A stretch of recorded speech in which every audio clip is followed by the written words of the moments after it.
Hello guys, this is win YouTuber. నేను కూడా ఒక కాంగ్రెస్ కార్యకర్తనే. బట్ నిన్న మీరు ఏదైతే బాలమూరి వెంకట్ట గారు చేసిన వ్యాఖ్యలు 100% రాంగ్. అది ఫస్ట్ నాకు నవ్వొచ్చింది.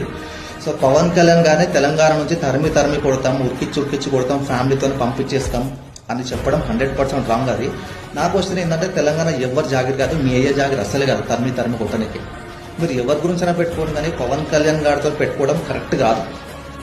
ఏదో నా వెనుకల యువత ఉంది, నా వెనుక కాంగ్రెస్ పార్టీ కార్యకర్తలు ఉన్నారు, లీడర్లు ఉన్నారని చెప్పేసి మీరు అనుకుంటుండొచ్చు. అక్కడ ఉన్న డిప్యూటీ సీఎం ఆయన వాళ్ళ కాలం వీళ్ళ కాలం పట్టుకుని రాజకీయాలకు రాలేడు, అండ్ వాళ్ళ కాలం వీళ్ళ కాలం పట్టుకుని రాజకీయంలో గెలవలేడు. 100% స్ట్రైక్ రేట్తో గెలిచిన ఏకైక వ్యక్తి పవన్ కళ్యాణ్ గారు. ఇప్పుడు Andhra Pradesh deputy CM, upcoming Andhra Pradesh ముఖ్యమంత్రి కూడా. ఏదో నా ఇంకా వాళ్ళు ఉన్నారు వీళ్ళు ఉన్నారు చెప్పడం కరెక్ట్ కాదు. నేను కూడా ఒక కాంగ్రెస్ కార్యకర్తనే, అండ్ నేను కూడా హార్డ్ కోర్ రేవంత్ అన్నకు, నేను కూడా రేవంత్ రెడ్డి అన్నకు ముఖ్యమంత్రికి నేను కూడా ఫ్యానే, అండ్ పవన్ కళ్యాణ్ గురించి హార్డ్ కోర్ ఫ్యాన్. బట్ ఇలా చెప్పడం కరెక్ట్ కాదు. ఏదైతే మీరు స్టేట్మెంట్ ఇచ్చారో పవన్ కళ్యాణ్ గురించి 100% క్షమాపణ వీడియో చెప్పి తీరాలి, 100% చెప్పాలి. సో జనాలు లేదంటే ఒకరు పవన్ కళ్యాణ్ ఫ్యాన్స్ అంటే పిచ్చి పీక్స్ ఉంటుంది. అలాంటిది ఉరికిచ్చి కొడతామనేది మైండ్ ఉంది, మాట్లాడుతున్నావో లేదో తెలియదు.